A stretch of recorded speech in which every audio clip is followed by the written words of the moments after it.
وبركاته. الحمد لله إن الحمد لله حمدا كثيرا والصلاة والسلام على رسول الله وعلى آله وصحبه أجمعين. أشهد أن لا إله إلا الله وحده لا شريك له وأشهد أن محمدا عبده ورسوله وختام النبيين ورحمة للعالمين وداعيا إلى الله بإذنه وسراجا منيرا. أما بعد. I'm going to tell you tonight about my journey from where I once was as a former Christian youth minister to how I got to where I am now. There's a lot of bumps in the road. You know, it seems pretty clear. Yeah, you're a minister and now you're a Muslim. You know, but there's a little bit more to it, inshallah. So just bear with me, and hopefully you'll get something out of it. Because the point is, at the end, is I want you to get the message behind the story. Because if I was traveling around the country just to tell my story, then I would be wasting time. It's on YouTube. Anyone can go get it from anywhere in the world. So inshallah, we're going to begin at the beginning. I was born and raised in Greenville, South Carolina. I was born and raised in Greenville, South Carolina. And I was raised by my grandparents because at a very early age, my mother had stepped out and my father was working 2 jobs. So it was me and my grandparents. And my grandparents were the traditional, conservative, Southern Christian folk, as they say. They were they were very, very conservative in their ideals and their ideologies, in their ways. You know, as you hear about, people being set in their ways. That was my grandparents. Like we did it this way, and this is the way you did it every single day, and that was it. And we were very religious in the sense that we went to church on Sundays, we went to church Sunday evenings, we went to church Wednesday. And in Christianity, that's considered very religious. And it was not hard for us to go to church, and it was not difficult for my grandmother to drag me to church every Sunday, which as a kid is what they had to do, because the church was 2 houses down from our house. There was 2 houses, and then there was the church. So it was not hard for them to drag me every Sunday. And I hated church as a kid because of the simple reason that, we were brought up United Methodist. And Methodist is, for any of you know, it's very traditional. It's not like you think about like screaming and shouting in church and all that. No, you listen to the preacher, you stand up and you sing, you sit back down, you listen to the preacher, you stand up and sing, you sit back down, listen to the preacher, and that's it. That's all that happens. And the pews, as they call them, the chairs are made out of wood, they're hard, you get tired of sitting there, you're fumbling around, playing with the money that my grandmother gave me to put in the offering plate, all of these things. That's what I remember from church as a very small boy. But the thing that I do remember enjoying about church was Sunday school. Sunday school is what I got enjoyment from, because went to Sunday school, you painted pictures, of like Noah building the ark, you painted, all these pictures of Moses splitting the Red Sea. You learned the stories of Moses freeing the children of Israel from Egypt. You learn the story about him splitting the Red Sea. You learn the story about Noah and the ark. You learn the story about David and Goliath. You learn all these beautiful stories in Sunday school. So this was basically, as coming up, this is what I knew about Christianity, was the stories that I learned in Sunday school, because I never listened to the preacher during regular service. So that was the only thing I knew about Christianity. So coming up, this was how it was. It was just the norm. And the conservatism in my house, just to give you an example, and about the level of conservatism, is, if let's talk about gender issues, let's say when I became 12, 13, 14, and I started to actually, notice females, and I actually didn't think they had diseases and wanted to run away from them every time I saw them. Let's say I wanted to have a girl over or something of this nature. It was so serious to my grandmother that I had to make an appointment with her, let her know this girl was coming to my house. We had to sit in the formal living room, which in the South, I don't know how it is here, but you have the dining room, then you have the formal living room with all the nice stuff that you don't go in unless there's company over. And my grandmother either had to be sitting in the same room with us or in the kitchen where she could see directly in the room. I mean, this is just how it was in my house. This is how my grandmother and grandfather were. They were very stern. They were very loving, but there were rules, and those rules were the way they were, and they did not change. So this was my upbringing. And I would say at about the age of 12, 13, 14, more along the age 13, 14, I started going to the Saturday evening youth services at my church that were for 12 and up. And the youth services were held in the gym, and they were totally different than church. At the youth services you went, we played basketball, we played volleyball, we played dodgeball, we played every kind of sport, and we ate pizza and cake and candy, all the stuff kids like to do. And at the end, the youth minister, who happened to be my catty corner neighbor across the street. When I was 14, he was 17. He was the youth minister, so he would sit us down and give us a 30-minute lecture about Christianity, about something about God. He would give us a 30-minute sermon, and that's how the youth services were. And going to these youth services, I met some other people who went to other youth services. They invited me to Young Men for Christ and other things that were going on in South Carolina. And so I started to go to these different retreats and camping trips with them. And so that is when I would say that I started to become a Christian out of will. I became a Christian because I wanted to, not because it was something I was dragged to do. I started to actually want to be Christian. This is something I wanted to do. I made my own choice and my own decision to do it. So when I turned 15, I started going to high school.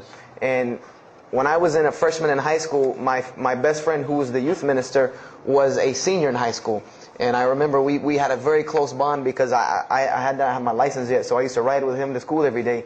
And it was a big deal for me to be able to ride to school with a senior, especially since he had a brand new, or it was a brand new, but he had a restored '67 Mustang, which I've always been a fan of cars when I was a kid. So we had a very close bond, and we were very good friends because both of our parents were very similar. They didn't let us do much. So we spent a lot of time with each other. And when I became a sophomore, he graduated and started to attend Bob Jones University.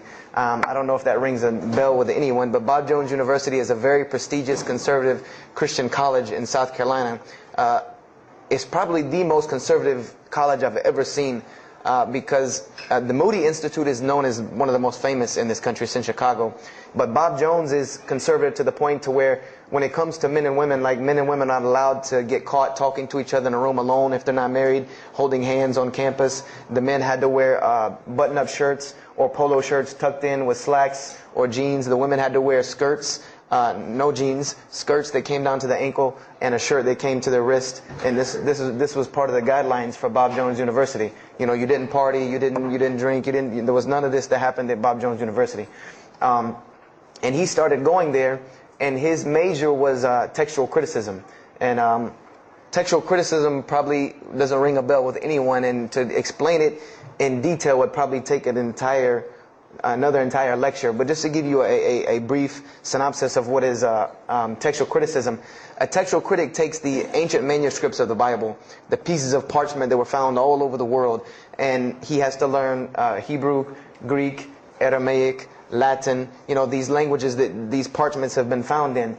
And he has to take these scriptures and try to find out where they came from, why there are variations in the many different versions of the same parchment. Let's say you have Matthew chapter 1 from the Bible. There might be 5,000 different variant readings of Matthew chapter 1 in 6 languages. And so he has to be able to take all these and sift through them, try to find out why there's so many variations of the readings, and then determine which one is the original. And that's not as easy a task as it seems. You could figure, which whenever the oldest is probably more original, which is not the case since there are no originals. You might have one parchment that is the oldest parchment of the group, but it might be a copy of a copy of a copy of a copy of a copy of a copy laden with mistakes. And then you might have the newest parchment in the series that might be a once over copy from an original, or a twice over second copy from an original. Therefore, it would make the newer parchment more original than the older one. So it's not a very easy field to go into. And he started studying textual criticism, and being that I was his best friend, I started studying textual criticism. Whenever he was, doing his homework or research papers, I was right there with him. Whenever he did a homework, he would always let me read it. Or when he finished his papers, he would give them to me. He would pass down all of his papers to me. Every textbook, when he was done with it, he would give it to me. I started to learn a little bit of Greek, a little bit of Hebrew. So I became, started to become a layman's textual critic, and I applied to Bob Jones University in my sophomore year because it was a 3-year waiting process for Bob Jones. And when I turned 16, almost 17, my friend came to me one day and he asked me a question that I had never really even pondered upon. he asked me, he said, have you ever read the Bible? And I said, no, in church. I mean, yeah, we've all read the Bible in church. You know, your parents make you open it up and look at it. And at the Bible studies I went to, Young Men for Christ, we did have Bible studies, and we'd read a few passages and talk for 2 hours about those few passages. But he's like, no, have you ever read it? You know, like you read a book beginning to end. I said, no, I don't know anybody that's read, nobody that I knew had ever read it, beginning Genesis 1:1 to the end. He said, but this is the inerrant word of God, as we are taught. This is our instructions on earth. Why haven't we read it? You know, why have we not read this book? And I said, you know, that's a very good question. And he gave me a challenge. Well, it was basically a challenge for us both. He said, let us start with Genesis 1:1 and let's read the Bible and let's see what God says to us. Because this is the inerrant word of God, inspired to men, for instructions for us. So let us see what God says to us. If God can talk to the preacher through this book, why can't he talk to me? I said, you're right. I said, that's very good. I had a lot of time on my hands. I wasn't really allowed to do much anyway after school. So I said, why not? Let's read the Bible. I was somewhat nerdy as a 14, 15-year-old, 16-year-old. So we started to read the Bible, and we decided to go from Genesis 1:1. And what we tried to do, this was the attempt that we made, was to not think of anything that we'd ever heard about Christianity, but to open the Bible and let's say I just found this book in the desert and read it and see what it says to me. Let it talk to us. So we started Genesis 1:1 and we started reading through the Bible. You know, we did some of it together. Most of it I did by myself because I'm a very, very quick reader. So I decided to read a lot on my own. And as I was reading through the Bible, I started to notice the stories that I had heard in Sunday school. You know, you start reading Genesis, you read about Adam and Eve. We all know that story. You started reading about Deuteronomy, Exodus, you know, the stories of Moses, the story of Noah, the story of Lot and Abraham, and all these stories that I know. But I was surprisingly and astonishingly shocked by some of the stories that I read about these same people that I learned about in Sunday school. Just for instance, and this is a big testament to why Allah kept sending us prophets and why Islam was sent as a complete and perfected deen with the Quran. If you read about Noah in the Bible, there is the story about Noah saving humanity from the flood with an ark and all of that. There is this in the Bible. There's another aspect to the story of Noah that not many people know about unless they actually take time to open a Bible. This will not be preached from any pulpit anywhere. Is that the Bible says that Noah was an alcoholic. This is the Bible's portrayal of Noah, or Nuh alayhi salam, that he was an alcoholic, that he was a drunkard. This is the word used in the Bible, that he was a man given to alcohol. And I'm a psychology major, and my field of specialty is mental illnesses, and alcoholism is one of those, is a mental illness. And I know from seeing alcoholism's effect on one of my close friends' parents, I know that someone who is truly addicted to alcohol, and if Noah lived for so long addicted to alcohol, he was seriously addicted to alcohol. It is hard for someone addicted to alcohol to hold down a 9-to-5 job working at McDonald's flipping hamburgers, much less construct an ark to save humanity from a flood that's never happened. So that stopped me for a moment in my tracks, and I said, Noah was an alcoholic, you know, and it bothered me for a minute because I said, you know, things started popping in my mind like, if Noah was a drunkard, how did he know God was talking to him? Because, you know, I've seen some people, they're alcoholics, you know, you were just asleep in my dog's food bowl the other night drooling, and now you're telling me you were talking to God last night. You know, you know, to rationally, that would not make sense to me. That's like, you know, an alcoholic on the street coming to you and tell you God's talking to him. You know, he has no, this would give this man no validity. This man has no validity with anyone. So I didn't pay it too much attention. It caught me, but I said, you know what? I'm going to keep going, because there's one thing that you don't do in Christianity, and I'll tell you what it is in a minute when I started doing it. Then I came across the story of Lot, or Lut alayhi salam. And we all know the story of Sodom and Gomorrah in these stories, but there's another very twisted story in the Bible about Lot and his daughters. There's a story of Lot and his daughters in the Bible that says his daughters got him drunk one night and seduced him and committed incest with him. A'udhu billah. This is the Bible. This is one of the Bible portrayals of the prophets of God. The person who saved his family from Sodom and Gomorrah. This is the story that is in the Bible. So I'm catching myself again, like how this is becoming a really bad habit that I'm seeing. This is becoming a bad recurrence that I'm seeing over and over again in this Bible. So, after that I started, speeding through some of the other mumbo jumbo to get to more of these prophet stories. And I got to the story, there are others, and there are some stories in the Bible that are not PG rated, period. They're not rated for talking anywhere. You would need an 18 and up ID card to be able for me to even tell you these stories. So the one that intrigued me, that caught my attention the most, was of my most beloved story in the Bible, and that was of David and Goliath. That was my most intriguing story to me, because not only was, it said that in the Bible that David was a very small man and Goliath was a very big man, and that was appealing to me because I've always been very short, and as a kid I was really short. So, I said this was a very beautiful story to me, just in its prose and in its concept of overcoming. And so I started to read about David. And there are very beautiful stories about David in the Bible. There are indeed. But there is one story about David in the Bible that shocked me to my core. And it's a story about three people. There's three people in this drama: David, Bathsheba, and Uriah. And it says that David saw this woman named Bathsheba. And she was one of the most beautiful women of her time. And she happened to be married to one of the commanders of his army named Uriah. But David on this day decided that he was not able to resist his temptation to be with this woman Bathsheba, so he did. And he committed adultery with her. And knowing that he did this, the way that he decided to cover it up was he sent a letter to the generals of his army saying that when the battle was fierce, for everyone to pull back and abandon Uriah, so that he would be killed, and when he dies, then he could have Bathsheba, no harm, no foul.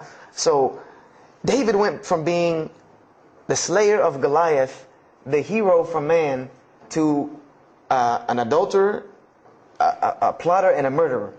And so this is when I really caught myself and said, hold on now. Something's wrong here. Something's got to give. I said, because to me, God's prophets in my mind were people of example. People who I could follow as an example. Someone who was supposed to be the best of us, so that we could follow them and emulate them. And they're turning out to be worse than some of the people that you see on America's Most Wanted. David is somebody that if I only knew this about him from the Bible, I see him coming down the street, I'm going the other way and calling 911, because he has to have a warrant out on him for something. This is what I'm thinking in my mind. This man is not an honorable man at all. He killed Goliath, yeah, but he killed this other guy named Uriah to be able to commit adultery with his wife. So I committed the cardinal sin in Christianity. I started asking questions. This is the one thing you do not do in Christianity, is you don't ask questions, especially not about issues like this. So I went to my pastor and I started asking questions. What's going on here? Pastor, there's a very bad recurring habit about these men in the Bible. What is the deal here? And I remember he told me the same thing that almost every pastor or every evangelist or anyone I talked to about this, same answer, almost like it was programmed. They would put their hand on my shoulder and say, Brother Joshua, don't let a little bit of knowledge wreck your faith, because you're not justified by knowledge, you're justified by faith. And they would quote me verses like, lean not on understanding, Paul's, we're justified by faith in Jesus Christ. They would quote this whole line of thing to me like it was already pre-programmed, that they programmed in pastor school that people are going to ask you questions and here's the answer. So I said to myself, I don't know, Pastor, this just seems kind of odd. He said, let me tell you something. What you're reading is the Old Testament referring to God's covenant with the children of Israel. And they were a different people, a very stubborn, crazy people. So why don't you move on to the New Testament?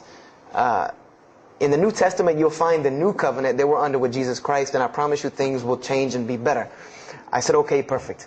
So I went ahead and finished and got to Malachi and then started with the New Testament. So I opened the New Testament. I said, here we go. Let's start all over again. But there were a few things that I had learned from the Old Testament that I wanted to keep in mind when I started to read the New Testament. I learned, number one, that God was one in a unique sense. This is what I learned from the Old Testament, that God was one in a singular, unique sense. This is over and over and over and over very clearly in the Bible. God's nature is one. This is so clear through the Old Testament. And that He was very jealous about His worship. And every single time the children of Israel would turn to something else other than Him, He would punish them and restrict their lifestyle. This is something that I learned. And it kind of, the similitude to me with how God dealt with the children of Israel was, and I hate to use this stark contrast, but it's almost as if one of us went out, God forbid, I hope not, and let's say we went out here and robbed a bank. You rob a bank, you're going to jail for a long time. And every day when you wake up, do you think that jail is going to look like the Hilton at LAX? No, I doubt it. It's probably dark, cold, bad food, orange jumpsuits, not nice people, the whole 9 yards. And the reason why this is, and I know this now from studying psychology, is that this is supposed to be a stark reminder every single day when this person wakes up that you are in jail. This is supposed to remind them every single day you're in jail because you committed a crime.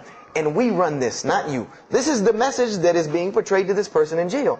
So when the children of Israel kept rebelling against God, He restricted their lifestyle. If you study Judaic law now, it is some of the most strict religious law you can find. All of the good things that we enjoy as Muslims, even when it comes to dietary laws, like the good parts of the meat that we are allowed to eat, they can't have these things. These are things that are restricted from them. Why? Because God, Allah, wanted to remind them every day that I am Allah. I am your God. You will worship me. I run this, not you. And I understood this from reading the Old Testament. This is a concept I had come across. So I started with the New Testament, Matthew, Mark, Luke, and John. And one other thing that I did when I started to read the Bible was, if you go to Barnes & Noble, let's say you go to Barnes & Noble and you take a book off the shelf, what is usually the first thing you look at? The title. Then the next thing, the author. You want to know the title and the author. What is the name of the book? Who wrote it? And if you do this test with every single book of the Bible, you get a title and no author. Author unknown. Or author is appears to be so-and-so. Or we derive that so-and-so possibly written this. Like let's just say for Exodus, they say Moses wrote Exodus. Which if you read some of Exodus, he couldn't have written all of Exodus because the last part of Exodus is Moses' death, burial, and Joshua taking over the children of Israel. And now, unless Moses was a sure indeed prophet that was able to write things after he died, then he did not write these things. And so when you go to Matthew, Mark, Luke, and John, I wanted to know Matthew who, Mark who, Luke who, John who, because it's called the Gospel according to Matthew. The bad thing is that no one knows. No one knows because no one pinned their name down to these things. No Bible scholar in his right mind will tell you that we know for sure Matthew so-and-so wrote this, Mark so-and-so wrote this, Luke so-and-so wrote this, John so-and-so wrote this. It's factual information that we do not know who wrote these. So I was intrigued. I'm like, that doesn't, why would somebody write this book that's supposed to be passed down over generations and people are supposed to, this is the inspired word of God to guide mankind, and nobody decided to pin down who wrote it. But anyway, I started to read it, and I started to notice things about the teachings of Jesus Christ. And they were not what I had learned in church. When Jesus spoke, He spoke of the nature of God. And when He spoke of the nature of God, it was the same nature of God that I found in the Old Testament. Jesus said many times that God is one. God is unique. He would even quote from the Hebrew Scriptures. Hear, O Israel, the Lord your God is but one. When He was asked, what is the greatest commandment? Or He was asked the greatest commandment. He said the greatest commandment, and every Muslim should understand these two concepts. This should be nothing new to you. The greatest commandment is to love the Lord your God with all your heart, with all your might, with all your strength, and then to love your neighbor as you love yourself. He said the rest hang on these two, which we know in Islam we have rights of the Creator and rights of the creation. So this was the concept that He was teaching. And he even said in 1 John 5:17, and this was more clear to me than anything else can be, this is life eternal, that they may know you, the only true God, and Jesus Christ, whom you have sent. And when you look at that in the Greek and the Aramaic, it is almost exactly to a T of La ilaha illallah Muhammad Rasulullah. Now that I know Arabic and have understood that, very same similar statements. Yes, indeed, there were some implicit statements about that you could implicitly, if you took them and separated them from everything else, you could maybe derive that Jesus was trying to claim some divinity or something for himself. But I also know from doing psychology, and I did a little bit of law too, that an implicit statement cannot override an explicit statement. An explicit statement always takes precedence.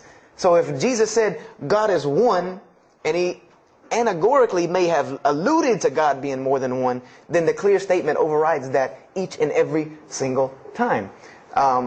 So this is what I found through the New Testament.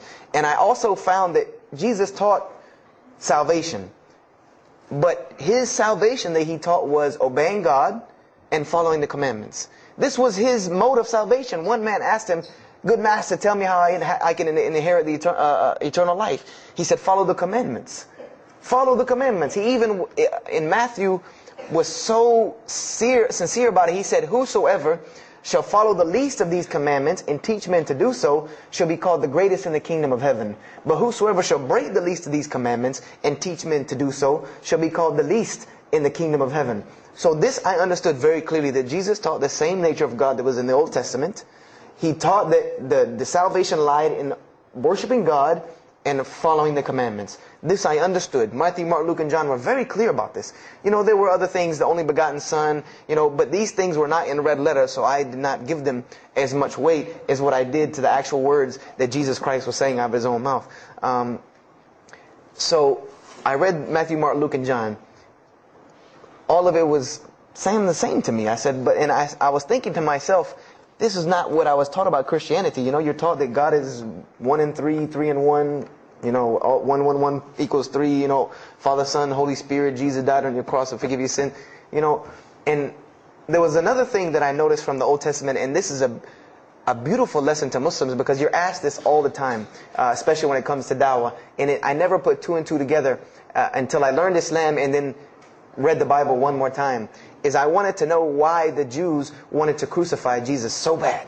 Why so bad? They could have just mobbed him anywhere and killed him on the street. It's not like he had clans like the Arabs that would have come and backed him up. I said, why didn't they just kill him? Why were they so strict and sincere to tell Pontius Pilate, you got to kill him and you need to sanction it? We can't do it, but you need to sanction it to kill him. And now I understand it. Was that Jesus had a mission, and that mission was to share God with the world. And Paul even kind of tells on himself in his book of Galatians as to why Jesus was meant to be crucified, or the Jews wanted to crucify him. Paul said that the crucifixion is the stumbling block for the Jews. And he explained in Galatians that Jesus Christ, and this is how he tried to roundabout explain it, was cursed for us, to remove us from the curse of Allah by taking this curse upon us. For it is written, and he quoted the Old Testament, everything that hangeth on a tree is cursed. So I went back and studied the Old Testament and Judaic law, and I realized that people who were crucified, that was considered a curse upon them. You had to do something pretty serious to get crucifixion, because it was considered a curse from God. It was part of their law that when someone is crucified, that person is cursed. So wherever they buried these criminals, like in the graveyards in Israel, in Jerusalem, in Palestine, where they buried these criminals that were crucified, this was considered cursed ground. This was considered ground that you didn't go on, and you did nothing here, because these people are cursed by God. So I started to put 2 and 2 together. That it's not that they wanted to kill Jesus, because they could have just killed him. They wanted to disprove who he was. This was their point, was to disprove who this man was. He said he's the Messiah. They wanted to disprove it. And they knew, if you can crucify Jesus, he can't be the Messiah. He cannot be our Messiah if you can crucify him. And even if he is, if we can still force our crucifixion on him, then that'll detriment his message. So they understood this and knew this, and this is why they wanted to crucify him. And this is exactly why Allah saved him from it. Because everyone asks you, why did Allah save him from the crucifixion? Because you cannot crucify. That was part of his law that he came to fulfill, that he could not be cursed according to this law. He said, I have come to fulfill the law. To fulfill it. Therefore, he couldn't be cursed according to it. And this is why he went to the Garden of Gethsemane and asked God to remove this from him, because he knew how detrimental this was to his message of crucifixion. So I began to see all of these things. So I started to read. I got to the book of Acts and started to read the writings of Paul the Apostle. And things went from this to this. It went from one way to another way. It went completely flipped, turned around. The entire teachings went from obeying God, worshiping God, following the law, to worshiping Jesus Christ and abolishing the law completely. Paul even wrote to the Galatians, "Oh, you foolish Galatians, why are you still following this cursed law? Jesus Christ came as a curse to remove us from the affliction of this curse."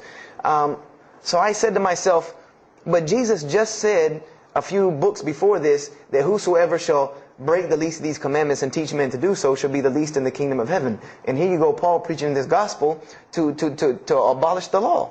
So I even asked, what is going on here? So I started asking my pastor, and my pastor said, now you're getting into deep water. You know, now you're starting to question the New Testament. You really have some issues. You know, they even thought that I might be, possessed and all kinds of things. So I had a very big conflict going on inside of me, and my friend took me to his textual critic teacher, his professor. And what this man told me probably wrecked my faith in Christianity. And I always say, I doubt he would be very happy me traveling around the world telling people that a Christian professor from Bob Jones University wrecked my faith in Christianity. But he did. Because what I asked him was, what happened to all these contradictions? You know, in the Old Testament there are many contradictions. If you study Hebrew language, you'll understand that when you read some of the Old Testament or the Torah, that there are some parts of the Torah that you can see is the most beautiful Arabic that you can see, the most beautiful Hebrew that you can see, just like when you read the Quran. It's very beautiful Hebrew. And then 2 chapters later, you'll see Hebrew that looks like a broken 3-year-old who is trying to scribble some Hebrew down. It looks very colloquial, very dialectic. You can tell it's not the same person speaking. So I went and asked him about all this stuff I saw. And he told me, he said, what you have is a book written by men over centuries and centuries and eons and eons. And he says, and this book started as an original that was copied and copied and copied, and somebody added a mistake, and somebody came behind him and corrected that mistake and added 2 of his own. Someone came and copied it and skipped a line and added a line where it wasn't supposed to be. And then someone else came and copied it and took it to his country, and in order for it to fit well with the doctrine they were teaching, he would cross out a dot here or cross out a word here or change a word here so that it would fit with the theological ideas of this part of the world. And he said, and after all these years, you have a book now that is compiled from all of this, written by the hands of men that still have men's fingerprints left on it. And that's what you have. You have an imperfect book that is only perfected through faith. This is exactly what he told me, that this book is perfected through faith. You cannot perfect it textually. It's not a textually perfect book. Those who believe in it by faith. And so I said, here we go again with this faith thing. You know, I said, God gave me a brain for a reason. If he did not want me to use it, he would remove this reason and logic part of my brain out and replace it with more faith. So, and I was of the opinion, as the saying goes, my grandmother didn't raise a fool. I'm no fool. I said, I can't believe in this. This book I've been taught is the inerrant word of God, and you're just telling me that it's a book of errors that's only perfect through faith. That's like me taking a 1982 Datsun all beat up and say, if you believe it can be a Mercedes. If you believe. That would make no sense. You can't take a car to the car dealership and say that. No, if you really believe it, if you look at it right, it's a Mercedes. So I said, no, this is a book full of errors. And God's religion is perfect. If God has a religion, it's perfect. If he has a book, it has to be perfect because he is perfect. So I left Christianity completely. And I decided that I was, I had learned some concepts from the Bible. God was one. You couldn't fool me of that. I had also concepted that there should be nobody standing between me and God, because He created me without permission from anyone. Therefore, I don't need to be taking permission from someone to go to Him. If I had to be forgiven for something, it should come from Him, because on the day of judgment, it's going to be me and Him alone. And I didn't know about God's prophets yet. I had my doubts and persuasions about that.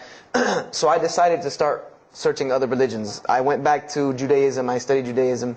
I found the same thing that Jesus taught about two spiritual Jews that leave the law, and Jews that were so caught up in the law that they left no room for spirituality.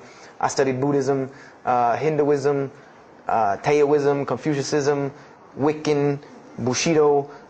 Everything I could get my hands on, every type of ism or religion, I studied it. But there was one litmus test that I used for every religion. And whenever I met them, or the people or whatever about this religion, I would always ask them, do you have a book? Do you have a book? Because another thing I had come to the conclusion of is that if your religion is true, you should be able to tangibly hand me something and show me that this religion is true. Give me something that I can see. I don't want to hear that faith stuff anymore. I heard that all my life, and look where it got me. It got me thinking I'm driving a Mercedes running around in a 1982 beat-up Datsun. I said, no, you have to show me. And so I read the Bhagavad Gita, I read the Torah, I read the Scrolls of Tao, I read the Code of the Bushido, I read the Wiccan Book of Spirits and Spells and all that other magic stuff they have. And I read all of these things, and I found something very congruent with all of it, was that there were very same philosophies and teachings in all of these major religious books. They all talked about God and His nature. Most of them alluded to the fact that God is one, and that God sends messengers to us and people to us to teach us. But they were filled with a whole bunch of garbage, to be honest with you, that I couldn't logically, rationally believe. So at about the age of 17, just about the time, about 17 and a half, I gave up my search for God. And I became kind of angry with God, because I said, here I am looking for you, and I can't find you, and it doesn't look like you're giving me any help. And I don't know how many of you know, but for a 17-year-old that is frustrated with God and the world, there's a lot of trouble he can get into. There's a lot of things he can do to put himself in predicaments when he's frustrated with the world and had come to the conception that, if there's a God that exists, then He doesn't really care about me. That's a kind of a dangerous young man. So I started doing the whole partying in trouble, going to parties, drinking underage, all of this stuff I started doing. I'm a perfectionist at heart. So when I was a Christian, I tried to be the best one I could. If I was going to switch to being any other religion, then I was going to do that 100%. So you better believe when I went after the dunya, I did that 100%. And I was a martial artist since I was 15 years old. And even though it was only 2 years, 2 years at 17, you think, you're Bruce Lee. So I got into a lot of fights. Got kicked out of school, had to go to another school, got in one fight, got arrested for a fight, and there were a couple incidences that stopped this downward spiral, because I was on a very, very quick downward spiral and I believe if I would have continued on that downward spiral, I would probably end up hurting someone, killing someone, or them hurting or killing me. And there were two incidents that brought that to an abrupt stop, like pulling the emergency brake. And the first one was a car accident that I was in. My friend and I were on the way back from Clemson University from a frat party, and we were driving up 385 in South Carolina, and we were both highly intoxicated. And I decided that night that he was driving, I decided to put my seatbelt on for the only reason that I kept falling over when I fell asleep without the seatbelt on, because I didn't really believe in the seatbelt thing, because I said if I'm going to die, I'm going to die. That's the conception that I come up with. That if it's time for me to die, it's time for me to die. I didn't believe in the whole tying your camel thing. So I put on my seatbelt, and I fell asleep. And the next thing I know, I remember waking up with the car shaking. And I woke up to grab my friend because I thought maybe he had fallen asleep. But when I woke up, the only thing I saw was the tree line and then the pavement coming right at my face. And the window smashing and the car flipping, the whole 9 yards. And us landing in a ditch. And I remember getting out of the car. That was the first thing I thought. you know, number one, I couldn't believe that, you know, you don't really think about, oh, you're like, no, you just move. I jumped out of the car and realized that I had jumped out of the back of the car that wasn't there anymore. It was still in the median on the other side of the highway, and the front part of the car was over in the ditch. And I drug my friend out, who was knocked unconscious, and pulled him over the side of the road. I had no injuries. I looked at myself trying to find what's missing, and there was nothing but a piece of glass stuck in my arm that I pulled out. And it just so happened that a state trooper was passing the other way, because he turned around and came back. And when he came back, he asked what had happened. And the first thing he asked me was, did you see what happened? Because there was other people who would pull over, so I guess he thought that I was a bystander, because I started to walk towards him. He's like, did you see what happened? You know, where are the people? I said, yeah, I really saw what happened. I was in the car. You know, and he was like, you know, as they say, like the color drained out of his face, because he was shocked. He said, how were you in that car? You know, and of course they took the hospital. My friend got arrested, DUI.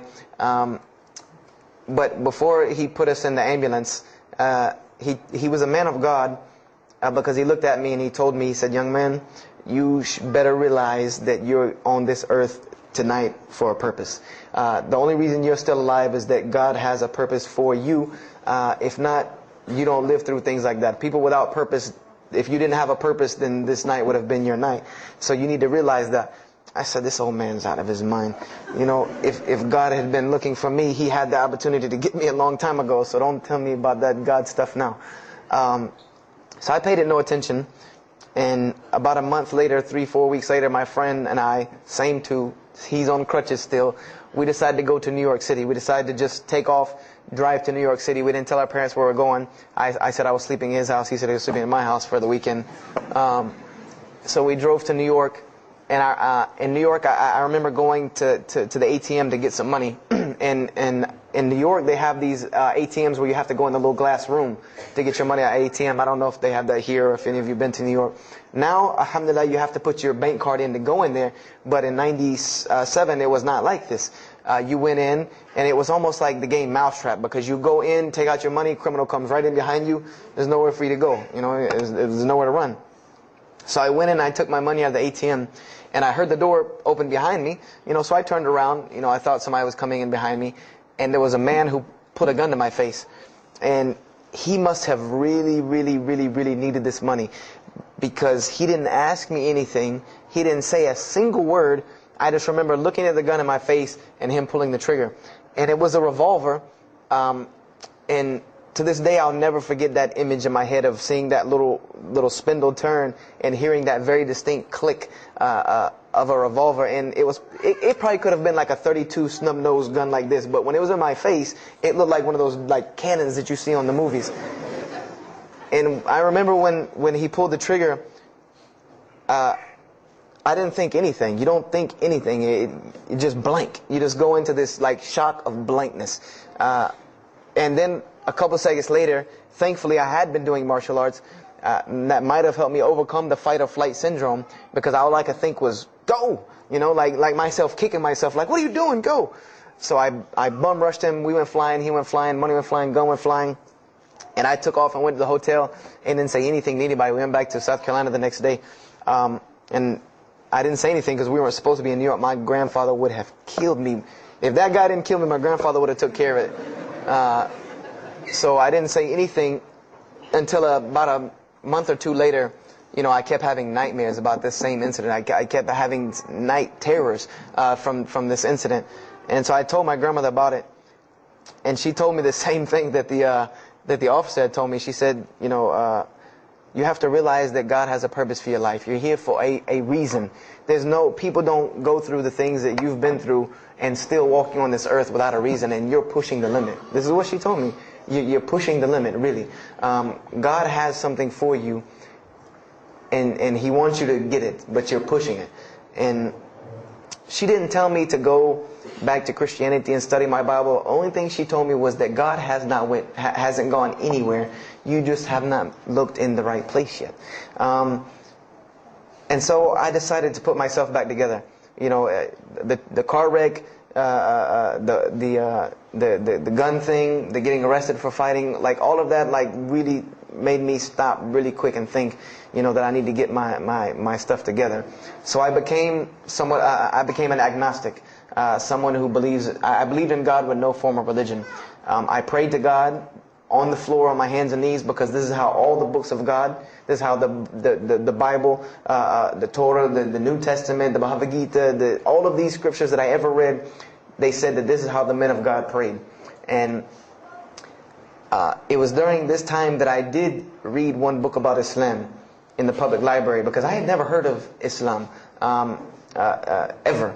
But I remember I was looking in the religious section in the library at school, and there was a book about Islam, and or it was in the library, the public library, and I remember it was some title like "Why I'm Not a Muslim," or some, one of these titles that was propagandistic against Islam, but I had no idea. So I just took the book and I read it, and I remember it said that Muslims, M-O-S-L-E-M-S, and any of you knowing Arabic knows that's a very derogatory word. A Muslim is someone who oppresses someone else. That's a very quick sleight of the pen that was used in the past for a very real purpose. It said that Muslims were people who worshipped a moon god named Allah, who lived in a box in the desert in Saudi Arabia, and they were oppressive to women. I remember there was a whole chapter about how they could have 4 wives and as many as they want, actually, because they could marry 2, divorce 1, get 3 more. This whole, and it said that I remember the one thing that really caught my attention was the whole chapter on jihad, where it said that Muslims were allowed to kill non-Muslims at any time, at any place, without discretion, and it was an honorable act, and not only would they go to heaven before it, but they would get 70 virgins on the way. So I closed the book on Islam, put it back on the shelf, and marked off Islam off my little list of religions, and said thanks but no thanks, and if I ever see a Muslim, I am out. And I said I'm pretty safe in Greenville, South Carolina. I had never seen a Muslim ever. So I said, I don't have to worry about running into no Muslims, thank God. So, I started, just worshiping. I tried to just be a good person, pray to God, ask Him for guidance, try to be a genuinely good person. And I remember what changed is when I met a Muslim. I met a Muslim who I had met a couple of times at school. We had went to school together, and I knew him, but I never knew that he was Muslim. And there's a couple of reasons why I never knew he was Muslim. Because he was African American, number one, and the book said that Muslims were Arabs. And number two, I didn't know, I thought Muslims ran around, marrying as many women as they want and killing non-Muslims. I didn't know that they could also be part-time drug dealers. So I never knew that this guy was Muslim. I didn't put 2 and 2 together.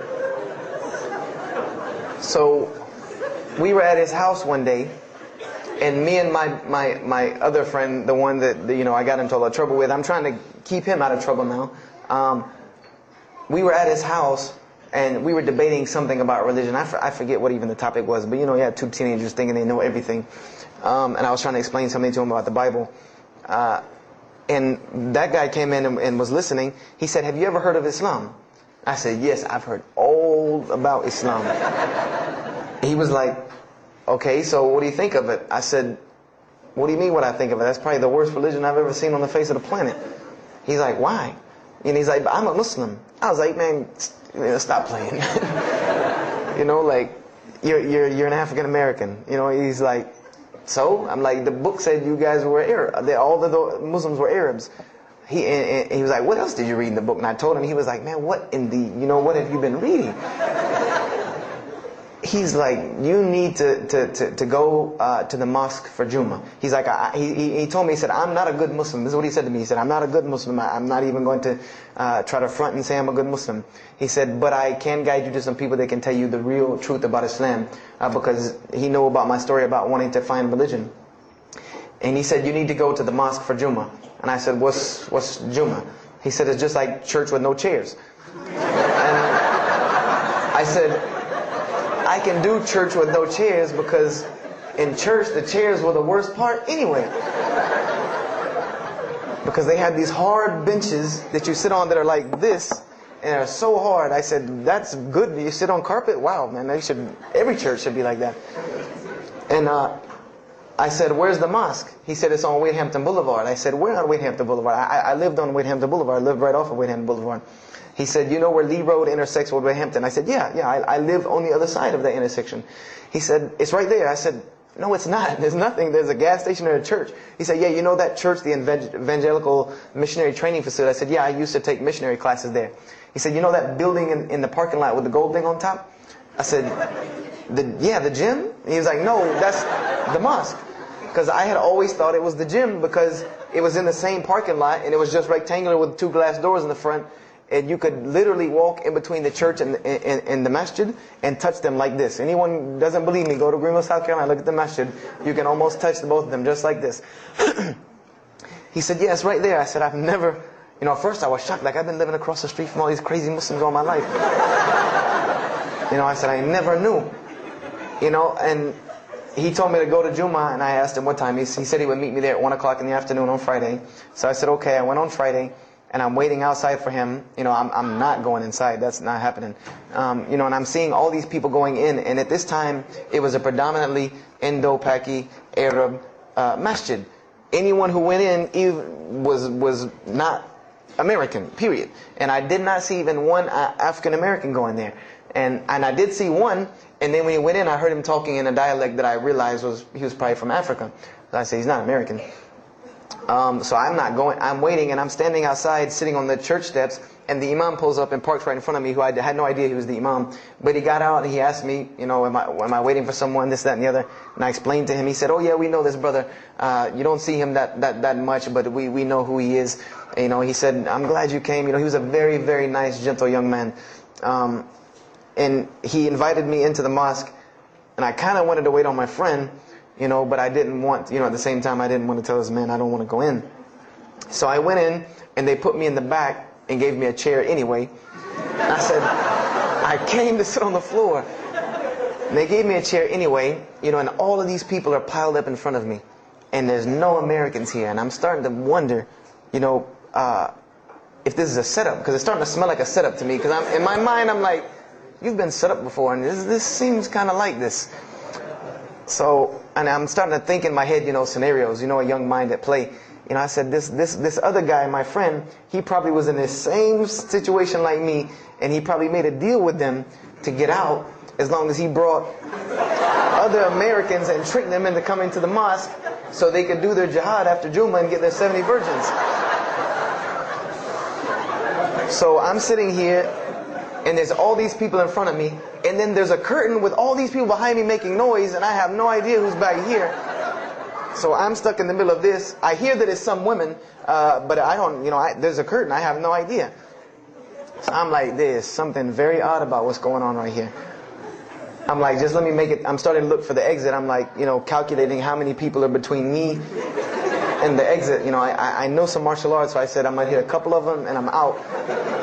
And then the imam came, and I just now realized that he was the imam because he got up on the minbar, and they started to call the adhan. And, I said, okay, that man seemed nice. He seemed genuinely nice. So I felt a little more comfort. And then he got up after the adhan, and he started his khutbah. Inna alhamdulillah nahmaruhu wa I said, oh my God. I said, I bet you he's talking about me. And he's being forceful. He was getting loud and banging on the minbar, and he's pointing in my direction. I'm like, oh man, I got to get out of here really quick, I said, well, I'm going to take my chance with the women behind me. I'm going through the curtain. And then he started to, when he got done with his Arabic tirade, he started to explain it. That verily all praise belongs to Allah alone, or God alone, and Him do we worship, and Him do we seek help and assistance. We seek refuge with Him from the evil that lies. He explained what he said in Arabic, and it sounded to me so beautiful. It was very, very beautifully prosed, what he said, and I wanted to know where he got that. I said, where did he get that? Because it was only about God and about the nature of ourselves. All of us should know that the beginning of the khutbah, and he quoted the 3 verses from the Quran. O you who believe, fear God as He should be feared and do not die. And instead of a state of submission to Islam, he was a very wise man because he translated everything. It was almost as if he knew I was there and translated everything for me. And he. I remember to this day what the khutbah was about. And I don't know if he did it because I was there, or if that was his already planned khutbah, but it's almost as if it was meant for me. The khutbah was that, the title of it was that the forgiveness of Allah is open to anyone at any time, at any place, no matter what, unless they have committed shirk. And the prose of the khutbah was a very long hadith. A very long hadith that some of you will know. And just to make it short, it was the hadith where the Rasulullah ﷺ met Angel Gabriel or Angel Jibreel, and Angel Jibreel was telling them to tell him that if the Muslims commit this certain sin, to tell them that Allah would forgive them. And every time he would tell the Muslims, they would say, okay, well then what about this sin? And he would go back and meet with Angel Jibreel, and he would go back and come back and say, tell them that Allah will forgive him for that. And this discourse happened, for many different sins. And then finally Angel Jibreel alayhi salam said, tell them that Allah has said, no matter what they do, even if their sins are compiled, like the oceans are from the east to the west, as long as they have not associated a partner with Allah, tell them that Allah will forgive them.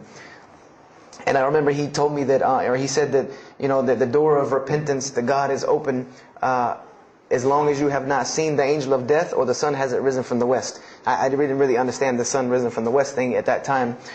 But, and he said that, God's forgiveness has to come from God alone.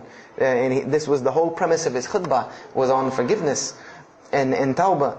And I was saying to myself, these are all of the same concepts that I had formulated through reading the religious scriptures myself. And I'm asking myself, where did he get this stuff from? Where did he get all this? And he started using names like, he used the name Ibrahim alayhi salam, he used the name Musa, and I'm like, he translated it to Abraham and Moses. I'm like, where did he, where is he getting these? These are names from the Bible. I know these people.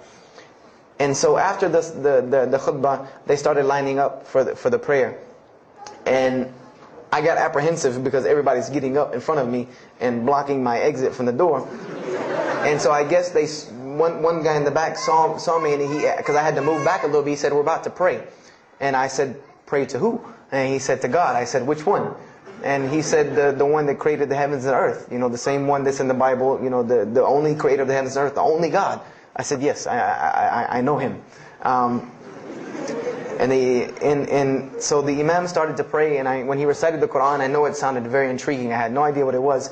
But then when I saw Muslims bow and prostrate on the floor, verses and verses of every religious book that I had ever read started ringing off in my head, that this was the way men of God prayed. And the first thing that I could think of in my mind was, this is worship. That's what I said to myself. This is not prayer, because prayers are asking God for something. These people are worshiping God. So I said to myself that you've written this religion off way too easily. I thought I was a much more open-minded person than that, and I was ashamed of myself that I had written it off with just one little book. I had put all this studies into the other religions. I read this one thing about Islam and was done. So I went to the Imam after Jummah. He talked to me, and I would have to say that I was probably a little bit rude with him. And I've asked him to forgive me. I saw him a few years later. I said, you got to forgive me for the first time you saw me. Because he started telling me, would you like to know a little bit more about... He had a very heavy accent. He was an Egyptian brother. Would you like to know a little bit more about Islam? He tried to give me some pamphlets. I said, no. I don't want any of this right here. I said, do you have a book? This is what I wanted to know. Do you have a book? Can you give me... He said, yes, we have a book. I said, it's called the Quran. I said, can I read it? Is it in English? Can I read it? He said, sure, you can read it. And then he tried to explain it to me a little bit, how it came by. I said, nah, just give me the book, because the book should speak for itself. So I took the Quran home, and on Friday night I started to read it, because this is a book I had never seen before. And I was very interested. So I went home and I opened the Quran, and I read the Fatiha. It seemed to me kind of like the Lord's Prayer. It was a little similar to what I found in the Bible. But then I started to read Surah Al-Baqarah. I started to read Surah Al-Imran. And I started to see names that I had seen before. I started to see names like Abraham, Moses, David, Jesus, Yahya, John the Baptist, Zechariah, Mary. And I said, I know all of these names, but there was something different about these people in this book. The prophets that I found in the Bible were people that were deplorable, of not very good character. These same men in the Quran were someone who were at the highest echelon of moral character and moral fiber. They were someone that was an example to be followed because they lived the message that they preached. Therefore, they were able to be followed and emulated. So, I read all of these chapters and I read the story of Jesus, peace be upon him. Because when I saw the name Jesus first, that really intrigued me. I wanted to see, what does this book have to say about Jesus? And I read the story in Ali Imran, and I read a story in Surah Al-Maryam. And it was more beautiful than anything I had ever read in the New Testament, or any nativity story that I had ever heard. It was more beautiful than that, times 10. I remember the only thing that I could capture in my mind was the miracle of how, because in the Bible you never really figure out the conflict of how Mary gets over this finger pointing at her about her coming with a baby and she's not married. There's no real end to that. There's no real defense for her from this in the New Testament. But the Quran is so explicit and so clear that Jesus' first miracle was to speak from the womb, to speak as a baby and defend the honor of his mother. Something that you cannot deny. Something that you cannot deny about her, who Mary was, when you have this baby speaking on her behalf. So, I would say I read the Quran entirely in 3 days. But that first night, after I had made it through Surah Al-Imran, my heart was already given to this book. I didn't know what it meant to be a Muslim. I didn't know how to be a Muslim. I didn't even know what that meant. But I knew that whoever it was that followed this book, I wanted to be like these people. I wanted to be like the people that I read about in this book. These were people I could follow. These were prophets. This was a book of guidance. And this was something that the book is calling and appealing to me. That if you don't believe in this book, you never see that. I've never seen this in any other scripture. The direct challenges that are in the Quran, that if you don't believe this book is true, put it to the test. Put it to the test. And this was something that was so astounding to me, that God is telling you over and over again, if you don't believe this is the truth, test it. Bring me something else like it. Test it. Put it to test. If it was written, if there was more than, all of the analogies about God, everything was so logical, so rational, so reasonable in my mind that it was like 2 + 2 = 4, and that was it. There was no 1 + 1 + 1 = 3, egg, yolk, water, fight. There was none of that foolishness. The Quran was very direct and very straightforward in its teachings. So I gave my heart to Islam that night in my living room, reading the Quran. And I cried and cried, that I had been looking for the truth all this time, had searched all this way, and it was right across the street. Right across the street from my house. And so I went back on Monday to accept Islam and ask these Muslims where in the world they've been all this time. And I go, ready to go in there and do my thing, and I go and the masjid is locked. And because they only came on Fridays and for Isha during that time, and I didn't know. So I said, okay, I guess I have to come back on Friday, because every time I passed by the masjid after that, it was always locked. So I came back on Friday and I took my shahada, and as they say, the rest is history. But I don't travel around the world, and this was in December of 1998. I don't travel around the country and the world telling my story, just for the entertainment value. Even though I've been told it does have some entertainment value, I don't tell it for that person for sure. If that was the only reason, then you could just get it off of YouTube and it was the same exact story. I'm going to finish with this, and I hope you can give me 10 more minutes, inshallah, to tell you why I go around telling my story. I tell my story to let everyone realize that there are millions and millions of people just like me. Just like me in 1998, searching for the truth, can't find a way out. There are millions of people. There are probably millions of people in California, hundreds and thousands, if not millions, right here in in Orange County and Los Angeles in the Southern California area, that want to know the truth, that are tired of hearing the same garbage preached to them over and over again, tired of this shaitan box telling them the same thing over and over again, tired of the world being in the condition that it's in, tired of their life being in the condition it's in. And we as Muslims have the solution to every single one of their problems. And guess where we keep it at? Right here inside the masjid. Right here inside the masjid, we have all of this truth. We have the solution to every problem in the world. You want to solve the world hunger? The problem of world hunger? Islam has the problem. You want to solve the problem of world poverty? Islam has the answer. You want to fix the economic situation of this country? Islam could fix it tomorrow. And this was in an op-ed piece in the Washington Post. In the Washington Post, there was an op-ed piece that the two markets that are falling apart in this country are investments and housing. And there are two people in this market that while the rest are bottoming it out, this market is steadily climbing. It's not getting rich overnight like people want to, but it is continually going up, and that is Islamic financing and Islamic housing markets. These two things are so steady and so strong that economists in DC are trying to figure out how they can take some of these Islamic principles, from these investing and housing firms, and plug them into this system to give it some stability, because they realize that you won't get rich overnight in the Islamic system, but it will be stable. It will be something that will give stability. So they are starting to find out that Islam has the answer and the solution to their problems. But we already know this. We already know this, that we can solve every world problem with Islam, would put it into it. But the problem is, we're hiding it from the people. Unfortunately, willingly or unwilling, knowingly, unknowingly, we are hiding this from the people.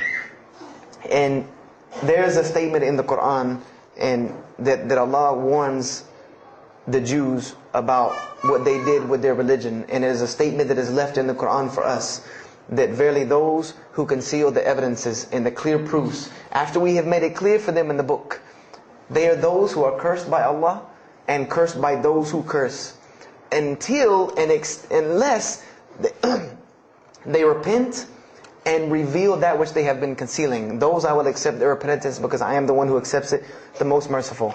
We have become guilty just the same way the Jews have of hiding the truth about their religion.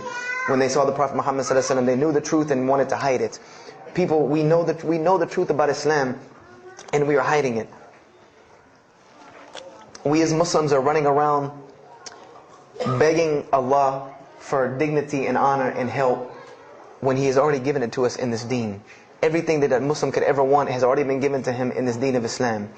Anything that you ask Allah for, there is an account set up for you to go take it out of. You just got to find it where it's at. And any of you, I'm not going to go through the ayahs for they're too long, but if you want to know the solutions to every one of your problems in this world and the hereafter, just go read Surah Al-Saf, ayah 10 through 13.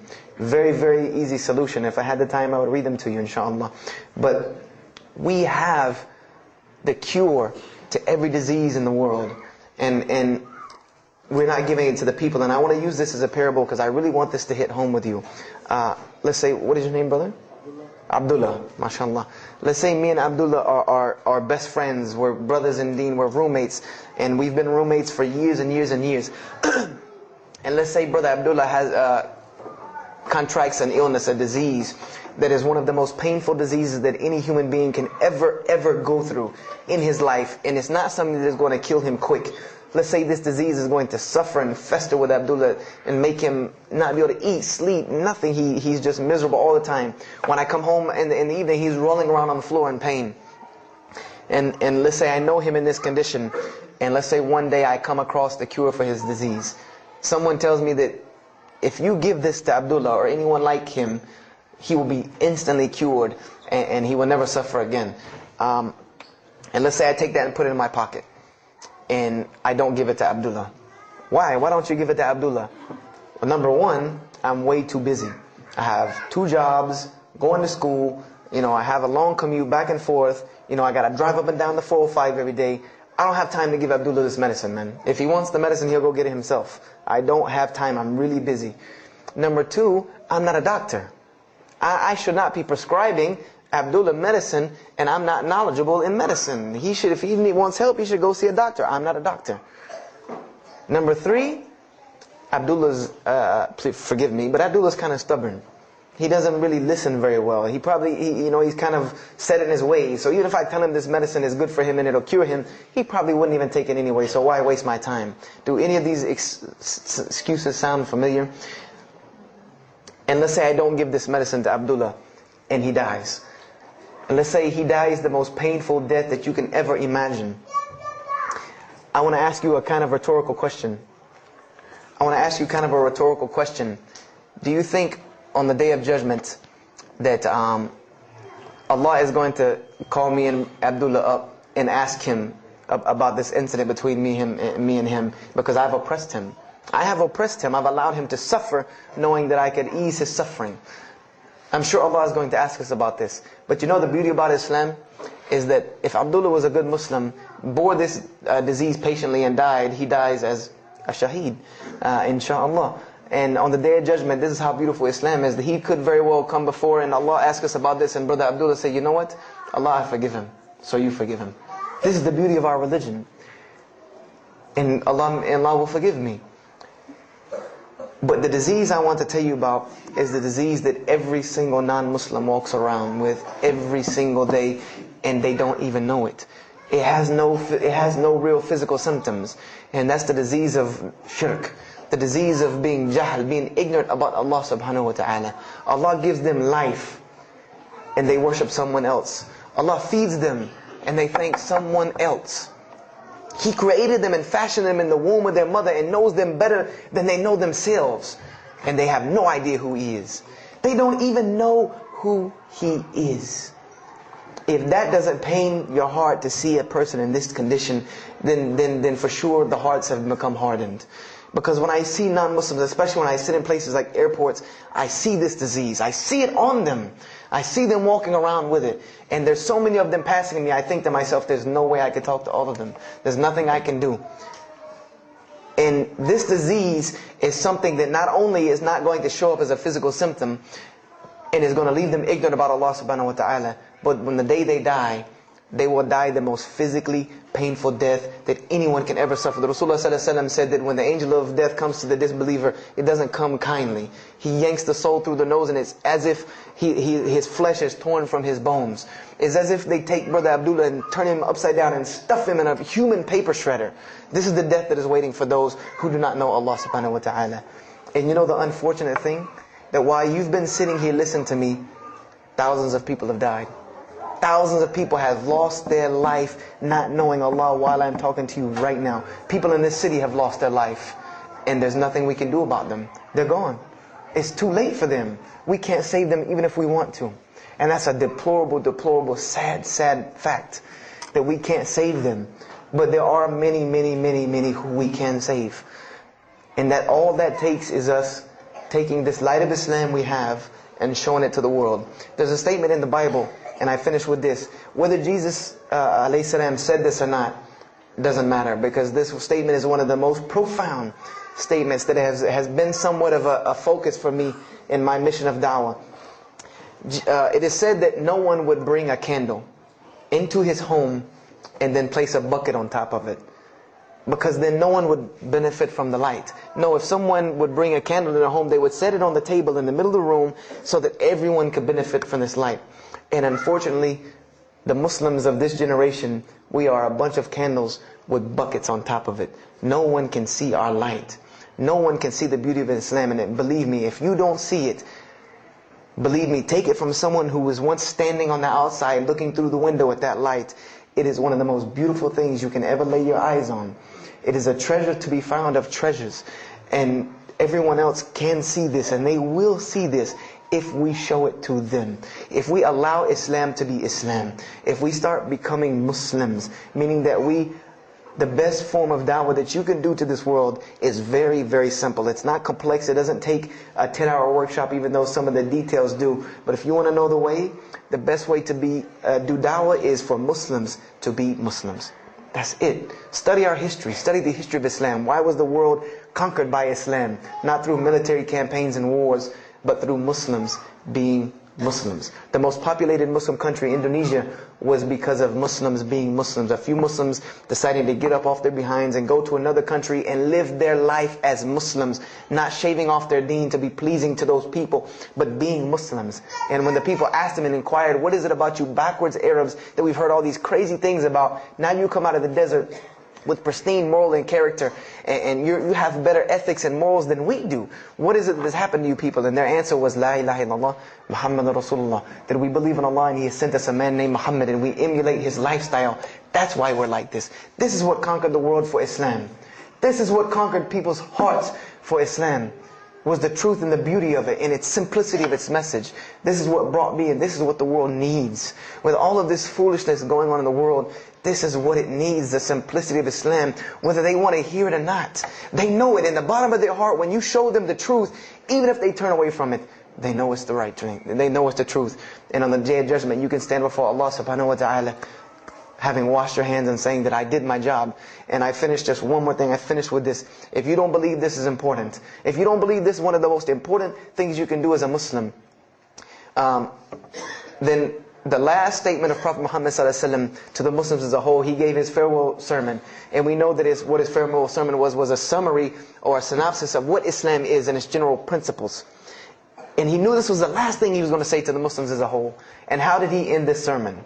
Those who are here, pass this on to those that are not here. For verily it may be that the last one that hears my message may understand it than those right here among us. He gave a command to those Muslims to pass it on. And for those Muslims to pass it on. And for those Muslims to pass it on. Until there was no one left to hear this message. This was a command he gave. The last command he gave to this ummah as a whole. And then what happened? He pointed his finger to the heavens and said, "O Allah, bear witness that I have indeed conveyed your message." And upon saying this, what happened? Allah revealed the surah, "This day I have perfected for you your deen and completed my favor for you and chose for you Islam as your religion." And the last statement that Prophet Muhammad ﷺ gave to us before this was revealed was that we must pass this message on. He gave us that duty. He took that duty that was only reserved for prophets. No one else, no other. If you don't believe me, go read Surah Al-Bayna about what was commanded of the other nations. No other nation was given this opportunity and blessing to pass on this deen except us. Because there are no more prophets coming. So the job falls on our shoulders. Qurans are not going to fall out of the sky and hit people when they're walking down the street. This job has now become ours. And just like if the Prophet Muhammad ﷺ had not done his mission, he would have been accountable before Allah. If we do not do our job of spreading this message of Islam, we will stand before Allah on the Day of Judgment. Don't be the person standing before Allah on the Day of Judgment and your neighbor that you've known, your co-worker that you've known 10, 15, 20 years come and find you and tell you, you knew this day was coming. You knew this day was coming and what was going to happen to me, and you did not say anything to me. And those people will complain to Allah about us. They will complain to Allah about us. Because we have the truth right amongst them. And we're not giving it to them. We need to stop hiding it in our masjids, in our homes, in our hearts. And we need to give it to the people. It's beautiful, trust me. Just hand it to them. Just hand it to them. I promise you they'll take it. Because it's something that is so pure and pristine. And forgive me for probably going over my time. And if we have time, I want to leave some time for questions and answers. I will be outside to take any questions and answers. The only last thing I want to announce and let you brothers and sisters know is one of my biggest dawah projects is a DVD project that I do. And my goal is to put a DVD about Islam in the hands of every single person in the United States of America. Right now I'm working on Florida and I have other brothers working in other places because people will watch a DVD. We did studies on this and people will watch media before they'll read a book or before they'll listen to an audio CD. And alhamdulillah, through these DVDs we've gotten, I would say, an average about 2 shahadas a month. Because my personal contact info is on the DVDs and people watch them and they call me and I converse with them and usually most of them accept Islam. I just had a shahada the day before yesterday from Irvine, Texas, from someone who had bought the DVD and given it, a Muslim had bought it, gave it to his friend. His friend hated it or didn't want it, so he gave it to another person, and that person gave it to a co-worker at work who watched it and accepted Islam. So this is one of my biggest projects. And the way this project works is I make 100 DVDs, and I brought 2 of them with me today. I'm going to explain what they are. The way this project works is I make 100 DVDs, and 75 of them go out to different dawah arenas. And the other 25 I make available for Muslims to purchase for 2 reasons: so that they can be, so that I can buy another 100 to make, and so that you can share in this ajr along with me. Because when you purchase a DVD, that makes another DVD, or you give it to a friend, then you share in this ajr with me. And everyone knows that da'wah is the biggest pyramid system because of the hadith Rasulullah sallallahu alaihi wasallam, that one who calls to guidance gets the same reward as the one guided without that reward being lost from him. So I made these DVDs available to the Muslims so that you can put a little effort in da'wah and make another 100 inshallah. So I brought 2 today and they're outside. One of them is called Islam in the Bible, which is basically what I just told you in a PowerPoint format, so that you could see all these verses that I saw, all these things that I read that allowed me to see the truth of Islam very clearly when I saw it, and I coincide them with the Quran so that you could see them. And there's another one the other one's called The True Gospel of Jesus Christ, where I go through the New Testament. Well, first part I think is an interview about me and my story to Islam, and there's some other Q&As on the other DVDs about nature of God and all these different things. But it's a PowerPoint presentation about the New Testament and Jesus Christ, and how you can prove to someone that Jesus Christ taught Islam from the New Testament, from their own book, that they have to agree. They either have to believe it or reject it. And if you believe it, then you have to believe what I'm saying is true about Islam. If you reject it, then this is your book, not mine. So, I try to use these 2 teaching methods, and they also can be given to non-Muslims because they're in a PowerPoint format. They're in a very educated format, and they're available outside for $10 each. So if you could, please don't make me take any of them back home, because they always hassle me about taking 200 DVDs on an airplane anyway. So please come and get them. And if you have any questions, my contact info is on there and everything. If you have any more questions for me, and my website and everything. I thank you for your time. And if anything has been of benefit, know that truly all good comes from Allah subhanahu wa ta'ala. And if anything that I have said is incorrect or hurtful or shameful, know that indeed that comes from my own nafs and my own lack of understanding. أقول كذا هذا واستغفر الله لي ولكم فاستغفروه. أفمن شرح الله صدره للإسلام فهو على نور من ربه فويل للقاسية قلوبهم من ذكر الله